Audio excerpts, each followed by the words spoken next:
केवल हारे।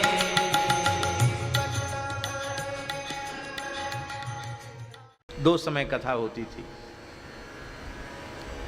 तो उसी कथा का एक स्मरण है, एक घटना है।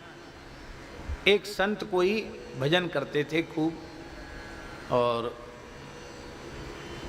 खूब नाम जपते थे, और नित्य मंदाकिनी स्नान, कामदगिरि भगवान की परिक्रमा। तो महाराज जी बाहर लेटे थे, तो रात्रि का समय था। वो संत आकर महाराज जी के धीरे धीरे चरण दबाने लगे। तो महाराज जी को बहुत संकोच, संतों से सेवा लेने। महाराज तुरंत उठ के बैठ गए। अरे रे महात्मा हो, आप रहने दो, रहने दो, हमको बहुत संकोच होता है। और हम लोगों से भी कहते थे महाराज के वे चरण दबाने, नहीं बोले श्री विग्रह खंडित हो जाएगा। तुम कभी कहते श्री विग्रह खंडित हो जाएगा, दबाओ मत। कभी कहते अरे भाई गुरुजी कोई दबा रहे हो, कभी ये भी कहते।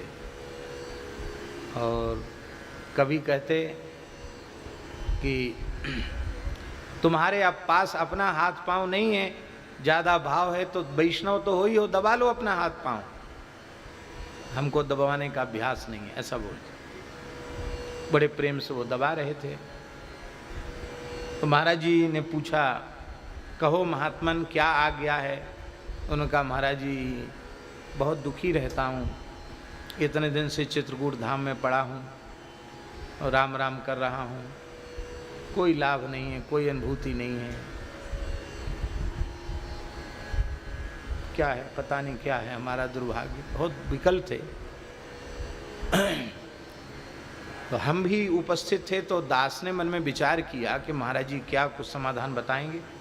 और महाराज जी ने ऐसा समाधान किया, बोले महात्मन जिस कार्य से लाभ का अनुभव न हो वो कभी नहीं करना चाहिए।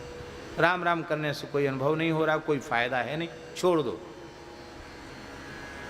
राम राम करना छोड़ दो, महाराज जी ने कहा। तो जैसे ही कहा राम राम करना छोड़ दो, वो महात्मा ऐसे ऐसे कांपने लगे, अश्रुपात, अविरल अश्रुधारा बहने लगी। और उन्होंने चरण पकड़ के कहा कि अब प्राण भले ही छूट जाए पर श्री राम नाम नहीं छूट सकता। तब महाराज जी बोले, एकदम भावुक हो गए महाराज जी। और महाराज जी ने महात्मा को खींच के छाती से लगाकर कहा, बावरे, ब्रजभाषा में बोले महाराज, बावरे सब कछु तो मिल गयो। वो कहे कछु नहीं मिलो, भजन को फल भजन है, नाम जप का फल नाम में प्रेम है, और क्या चाहिए।